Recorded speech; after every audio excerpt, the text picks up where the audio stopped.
How to install Grammarly on laptop. So basically, if you would like to install Grammarly app on laptop, it is very simple to do so, because all you have to do is go ahead and first of all open your browser, go to app.grammarly.com.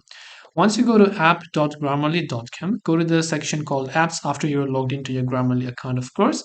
Now, one thing that you can do is you can use Grammarly for Chrome as an extension. You can use Grammarly for iPhone and iPad or Android as a mobile application.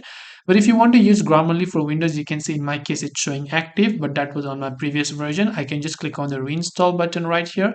Once I click on the reinstall or the install button, I'll be able to download the exe file of Grammarly, which I'll be able to just hit the start button. I can click on the open button, and then I'll be able to install the Grammarly application on my laptop by following the preceding instructions.